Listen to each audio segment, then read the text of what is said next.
Le silence, parfois, est plus lourd qu'un cri. Il porte les choses qu'on n'a jamais dites, les gestes manqués, les adieux jamais faits. Et s'il ne restait plus que quelques jours, pas pour courir, pour construire ou pour fuir, mais pour se souvenir, et peut-être pour réparer, dans une chambre dont les murs sentent le linge propre et les heures suspendues, un vieil homme attend. Pas la mort, non. Il attend quelque chose de bien plus mystérieux, la permission de partir en paix, parce que certaines âmes ne meurent pas de vieillesse, elles s'éteignent d'avoir trop attendu. Mais parfois, une lettre oubliée, une visite inattendue ou un simple regard peuvent tout changer, même à la dernière seconde. Il s'appelle Étienne, 87 ans, le dos voûté comme une branche après l'hiver. Ses yeux ne voient presque plus, mais il entend encore le craquement du parquet chaque fois que l'infirmière vient changer les draps. Il vit dans une maison de retraite en périphérie de Lyon, dans un établissement modeste mais propre, avec une cour intérieure pleine de géraniums, de silence et de chaises vides. Chaque matin, Étienne se réveille avant l'aube. Pas par habitude, non, mais parce que la lumière du jour le rassure. La nuit, elle, est peuplée de visages qu'il ne reconnaît plus, ou pire, qu'il n'a jamais osé regarder en face. Sur la table de chevet, une montre à gousset arrêtée depuis des années. Elle appartenait à son père. Elle ne donne plus l'heure, mais elle garde quelque chose de plus précieux, le poids du passé. Étienne ne reçoit presque jamais de visite. Une nièce éloignée lui envoie une carte à Noël. Et une fois, il y a 3 ans, un ancien collègue est passé, comme par politesse, entre 2 rendez-vous. Mais dans les replis du silence, quelque chose résiste. Une mémoire, ou plutôt une attente. Il y a une photo rangée sous son oreiller qu'il regarde chaque soir comme on relit un livre sans oser en tourner la dernière page. Une femme jeune, les cheveux attachés en tresse, souriant dans une robe claire tachée de soleil. Elle s'appelait Jeanne. Elle n'a jamais été sa femme, mais elle a été toute sa vie. Personne ici ne sait qui elle est. Étienne ne parle presque jamais d'elle. Il dit simplement: elle avait des silences où je me retrouvais. À l'aube de ses jours, Étienne ne souffre pas du corps. Ce qui l'épuise, c'est de sentir qu'il n'a pas terminé quelque chose. Une lettre, un pardon, un mot qu'il n'a jamais su écrire. Et chaque soir, lorsque l'infirmière l'aide à s'allonger, il murmure « Demain peut-être ». Mais demain, parfois, ne revient pas. Le mardi matin, une nouvelle infirmière arrive. Elle s'appelle Claire. 32 ans, fine, discrète, avec un regard qui semble toujours chercher quelque chose dans les visages qu'elle soigne. « Bonjour, monsieur Étienne. Je suis Claire. Je m'occuperai de vous cette semaine. » Il hoche la tête, presque imperceptiblement. Elle remarque la photo sous l'oreiller, le geste léger de la main d'Étienne qui l'effleure quand il pense qu'on ne le regarde pas.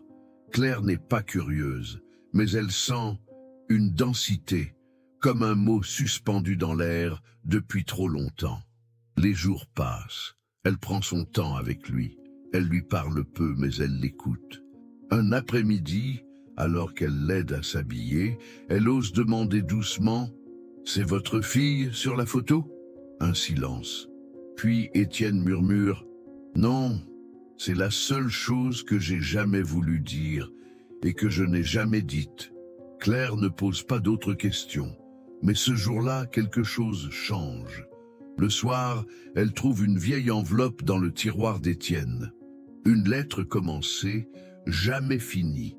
L'écriture est tremblante, incomplète, mais il y a un nom, Jeanne, et une adresse, partiellement effacée. Elle repose la lettre sans dire un mot. Mais cette nuit-là, Étienne dort d'un sommeil agité. Il murmure des phrases sans suite. « Je voulais te dire, mais le train, c'était trop tard. » Le lendemain, Claire revient avec un petit carnet. Elle propose à Étienne d'écrire à nouveau la lettre. Il refuse. Ce serait inutile, elle est sûrement loin, et puis, pourquoi maintenant? Mais Claire insiste, sans pression. Elle lui parle d'un oncle qu'elle n'a pas pu revoir avant sa mort. Je crois que ce n'est pas pour elle que vous devez écrire, c'est pour vous. » Alors, Étienne accepte. Il dicte lentement. Les mots sortent avec difficulté.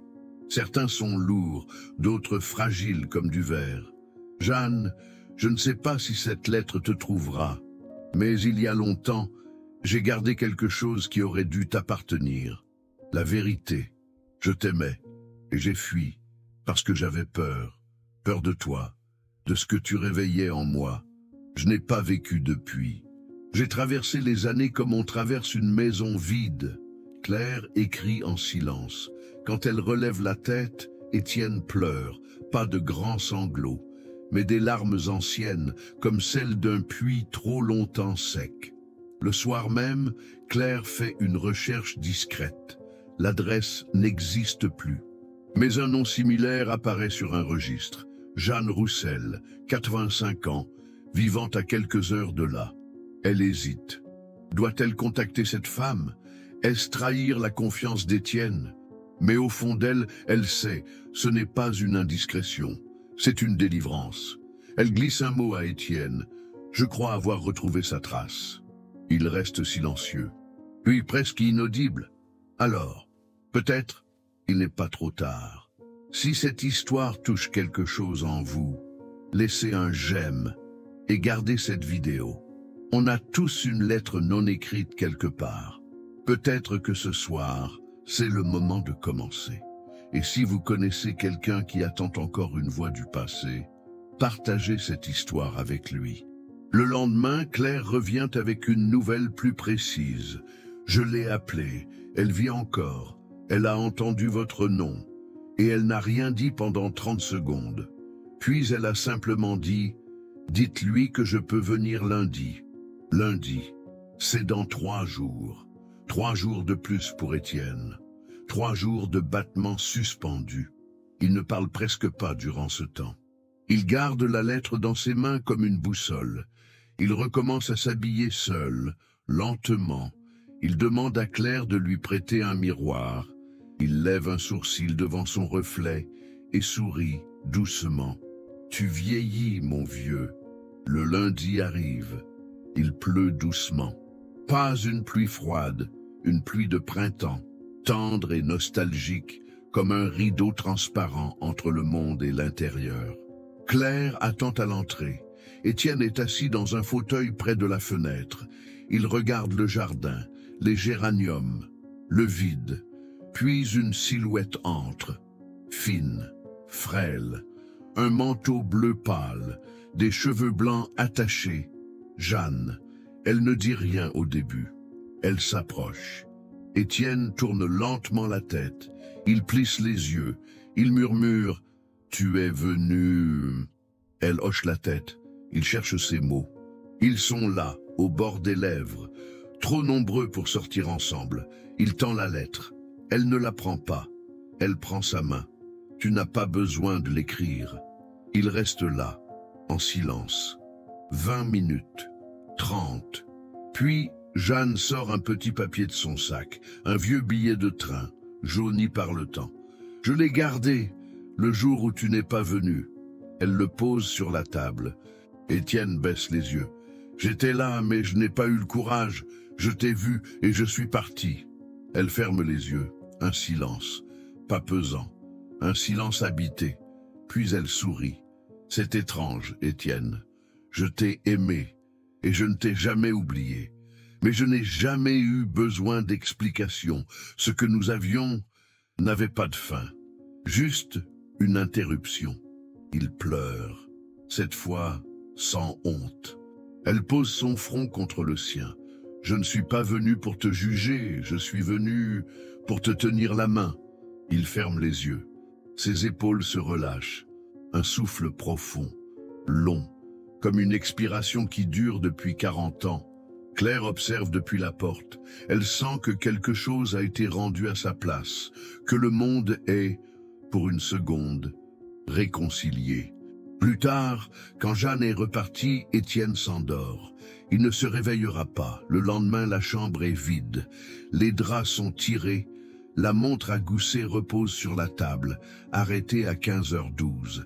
C'est l'heure approximative à laquelle Étienne a quitté le monde. Claire entre doucement, elle respire profondément. Puis elle remarque quelque chose. Sur le rebord de la fenêtre, là où il aimait s'asseoir, un géranium a fleuri dans un pot qu'on croyait sec depuis des mois. Elle sourit, un sourire triste, mais apaisé. Dans la salle commune, Jeanne est là. Elle tient la lettre qu'elle a finalement emportée. Elle lit seule, puis elle la replie et la range dans une pochette de cuir. Elle ne pleure pas. Elle ferme les yeux longuement, comme si elle embrassait les années perdues d'un seul regard intérieur. Claire s'approche, timidement. « Est-ce que ça vous a aidé ?» Jeanne hoche la tête. « Il ne m'a jamais quitté, même dans son silence. » Puis, elle sort de son sac un petit paquet. « Je l'ai écrit aussi il y a longtemps, mais je ne l'avais jamais envoyé. » Elle tend la lettre à Claire. « Donnez-lui, symboliquement, mettez-la avec lui, s'il vous plaît. » Ce soir-là, Claire descend à la petite salle où l'on veille les corps. Elle ouvre le cercueil un court instant, y glisse la lettre dans les mains d'Étienne. Puis, elle murmure, comme une prière sans religion, « Elle est venue, tu peux partir maintenant. » Le jour des obsèques, peu de monde. Une cérémonie simple, presque silencieuse. Mais dans l'assemblée, une femme d'une quarantaine d'années, inconnue de tous, s'approche de Claire à la fin. « Je suis sa fille. Je l'ai su il y a quelques jours. Jeanne m'a tout raconté. Je n'ai pas eu le temps de le connaître, mais je crois que je le comprends. » Claire reste un instant figée, puis elle sourit. « Je crois qu'il vous aurait aimé. » Beaucoup. Un mois plus tard, une plaque est posée dans le jardin de la maison de retraite. Il n'y a pas de grande phrase, juste quelques mots gravés dans la pierre pour Étienne, qui a su partir après avoir été entendu. Et juste en dessous, gravé discrètement comme un secret révélé trop tard, Jeanne. Certains silences ne sont pas des oublis.